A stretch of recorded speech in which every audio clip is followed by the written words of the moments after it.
여고생을 살해한 장윤기를 수사하는 과정에서 증거를 없앤 혐의를 받는 광주 광산경찰서 강력 팀장이 구속 갈림길에 서 있습니다. 네, 이 사건을 계기로 경찰 수사를 믿을 수 있을지, 견제 장치가 필요하진 않은지 논쟁에 다시 불이 붙고 있습니다. 사건 사고 소식 김광삼 변호사와 더 들여다보겠습니다. 어서 오십시오. 네, 안녕하세요. 자, 장윤기 수사를 이끌었던 광산경찰서의 강력 팀장 지금 직위 해제된 상태고요.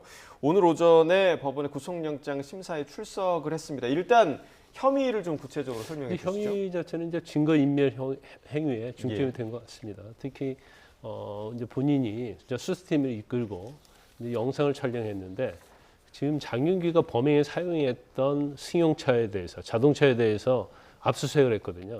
그럼 압수수색하면서 영상을 촬영했는데 그때 자동차 앞부분 수납함에 케이블 타이가 있었어요. 케이블 타이는 뭐 시청자 여러분들 다 아시겠지만 주로 감금 납치할 때 이제 손발을 묶고 이제 그런 때 쓰는 거 아니었습니까?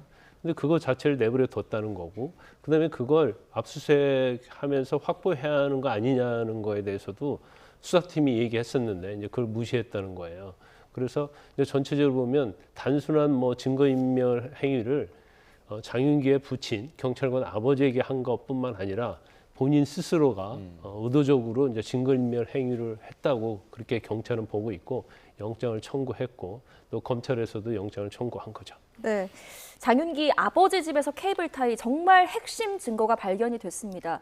근데 진술을 들어보니까 아무 생각 없이 그냥 집에 뒀을 뿐이다 라고 이야기를 했는데 경찰입니다. 경찰인데 이렇게 중요한 증거를 아무 생각이 없이 보관했다라는 게 이해가 잘 되지 않거든요. 그러니까 이제 케이블 타이에 대해서 아마 이 영상이 촬영이 돼 있잖아요. 네.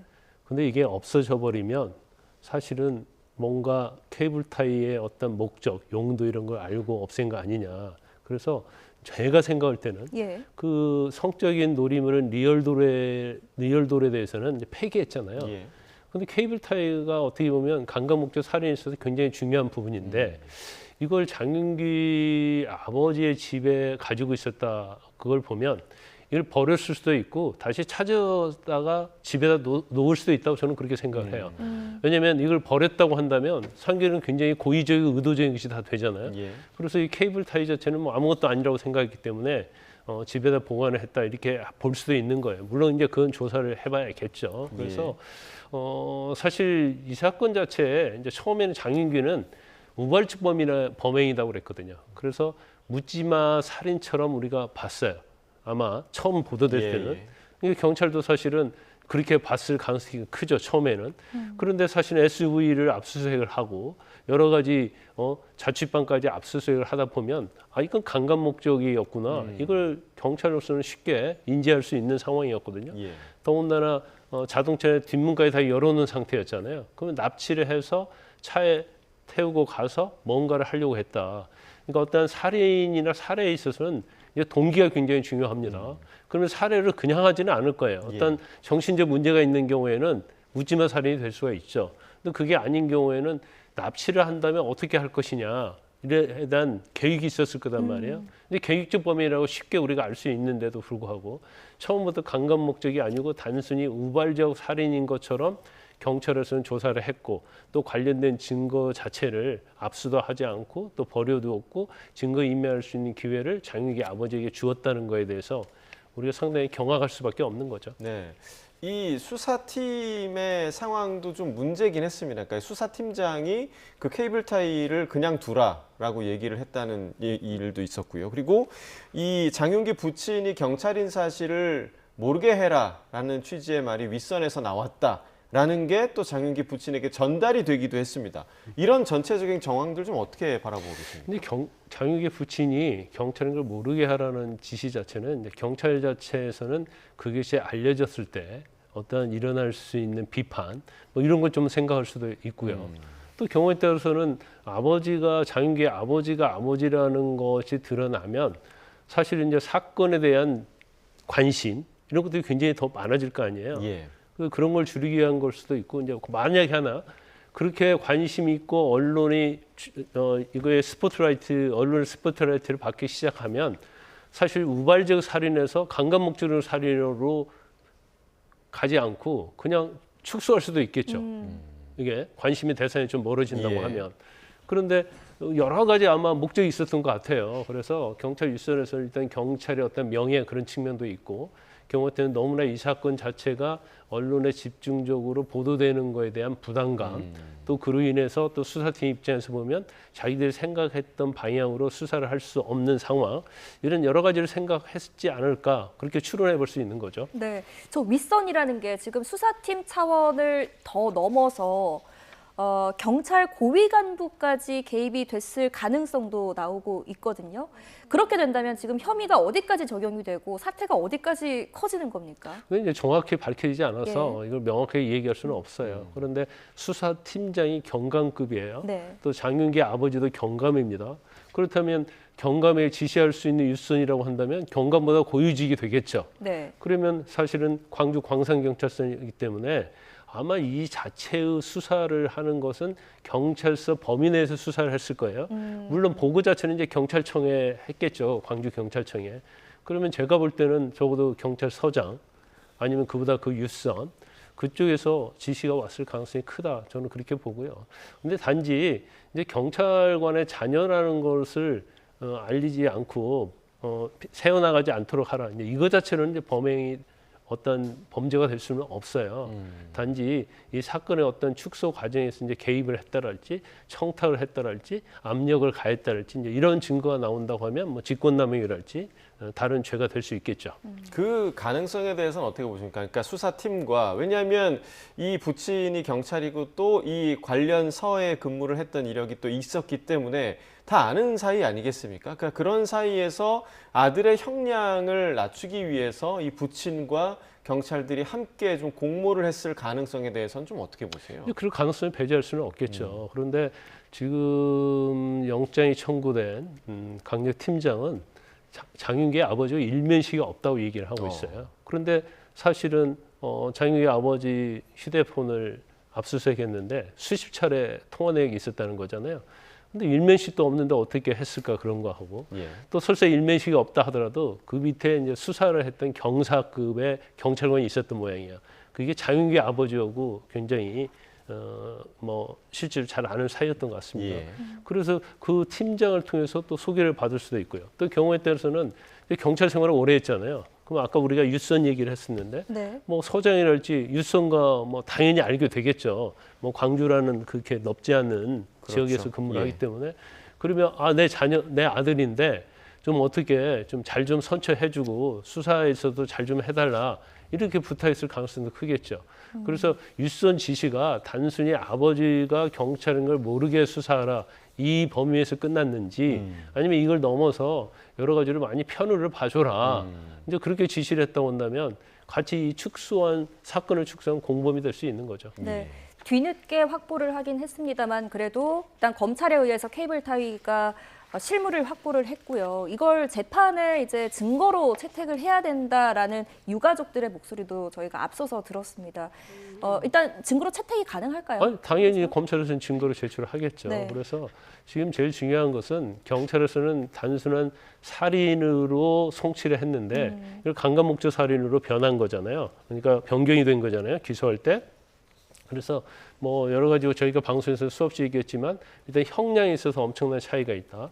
사형은 5년 이상의 징역이기 때문에 5년도 선고할 수 있고 한 번 감경하면 2년 6개월도 선고할 수 있는 형이고 그다음에 강간 목적 살인 자체는 무기 또는 사형이단 말이에요. 그러니까 무기징역 이하를 선고하기가 어려워요. 그러니까 형량 차이가 무지막지하게 차이가 나는 거잖아요. 이제 그렇기 때문에 검찰에서는 강간 목적 살인으로 이제 확신을 한 거죠. 그래서 기소를 했기 때문에. 그래서 강간 목적이라는 것을 입증하는 데 있어서 어떤 증거가 필요하느냐. 뭐 케이블 타이도 필요할 수 있고 또 이미 증거 인멸이 돼버린 리얼돌의 장난감 거기에 어떤 뭐 자해 이제 그런 것들 그건 아직 이제 확보는 안 됐지만 영상에 남아 있는 게 있잖아요.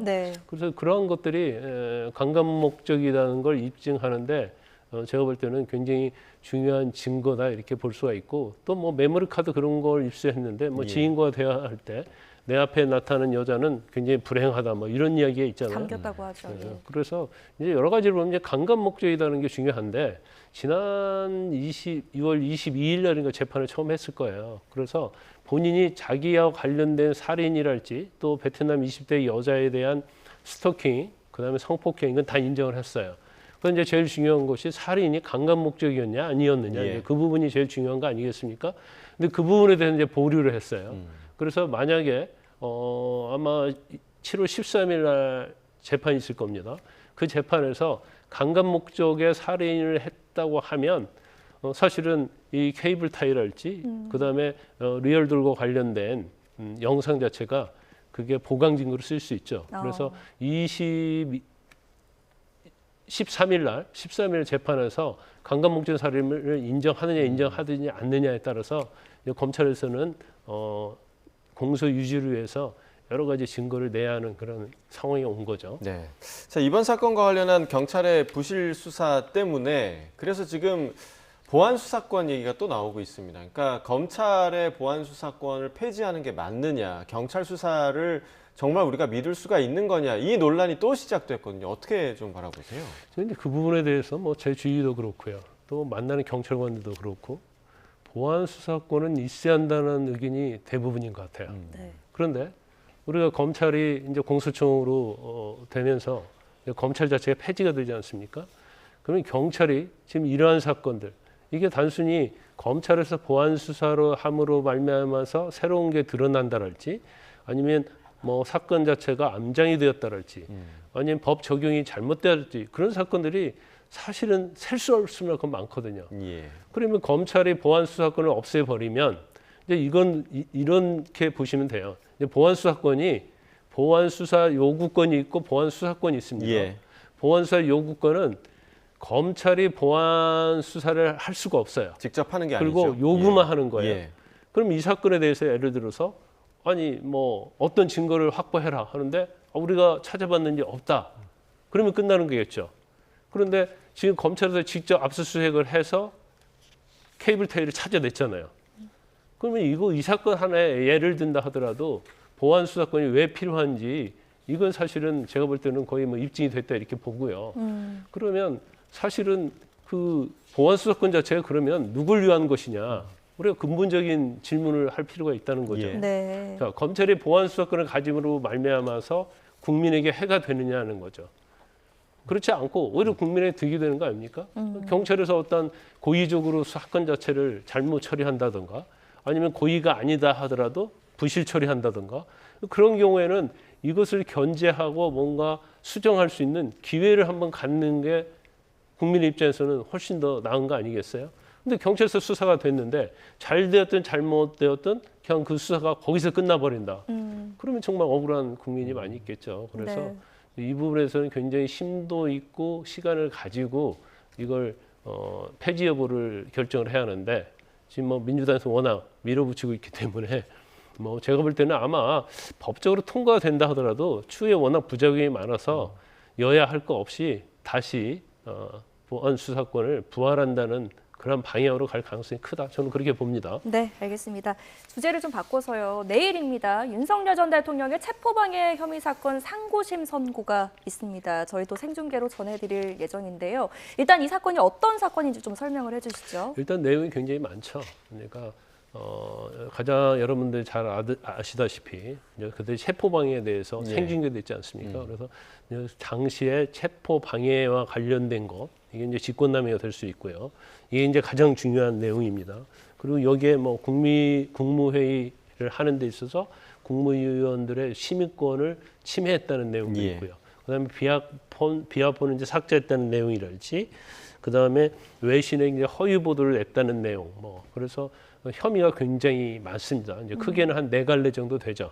그래서 1심에서는 징역 한 5년을 선고받았는데 이제 항소심에서 한 2개의 범죄 자체가 무죄에서 유죄로 바뀌었어요. 예. 그러면서 징역 7년이 선고된 사안이고, 그런 다음에 이제 대법원에 왔기 때문에 이제 대법원에서 내일 선고를 하는 거죠. 예. 1, 2심도 생중계를 해드렸고요. 또 상고심도 내일 저희 뉴스 시간에 생중계를 해드리는데 이게 보면 대법원에서는 전원합의체 판결은 생중계가 된 적이 있는데 지금 대법관 4명으로 구성된 소부 선고기를 생중계한다는 것도 첫 사례라고 하더라고요. 그러니까 사안의 중대성 때문에 그렇게 결정을 한 거겠죠? 그렇죠. 사건 자체가 있으면 뭔가 사유지 이목이 집중되는 사건이랄지 예. 아니면 우리가 대법원 재판부를 소부라고 이렇게 말합니다. 그래서 한 4명의 법관으로 이루어져 있고 예. 그런데 이 소부에서 뭔가 결정을 해야 하는데 선고를 해야 하는데 서로 다툼이 있어요. 그러니까 만장일치가 안 돼. 그러면 전원합의체로 회부하죠. 예. 그런 경우는 이제 사유적 이목이 집중되는 사건 아니면 이전의 대법원 판결과 다른 결론을 내는 경우 이제 그런 경우에는 전원 합의체 회부를 하는데 아마 이 사건 자체는 일단 이 재판부에서 의견은 만장일치된 것 같아요. 그러니까 전원 합의체로 가지 않았죠. 그렇지만 전 대통령이기 때문에 사유적 이목을 끊는 사건은 맞잖아요. 네. 그런 게 경우에 따른 전원 합의체로 갈 수 있는데 전원 합의체 가지 않았고 그다음에 이 소부에서는 재판을 할 때, 그러니까 변론할 때는 생중계하는 경우 있습니다. 공개 변론 하는 네. 경우에. 그런데 선고할 때는 공개를 한 적이 없거든요. 근데 이번에 공개한다는 것은 이제 전 대통령에 관한 사건이기 때문에 국민들의 알 권리 이제 그런 걸 고려해서 이번에 중개한다 이렇게 볼 수 있을 것 같아요. 네, 말씀해 주신 대로 대법관들의 만장일치된 의견 내일 상고심에서 어떤 결과로 나타날지 지켜봐야겠습니다. 지금까지 김광삼 변호사와 이야기 나눠봤습니다. 고맙습니다.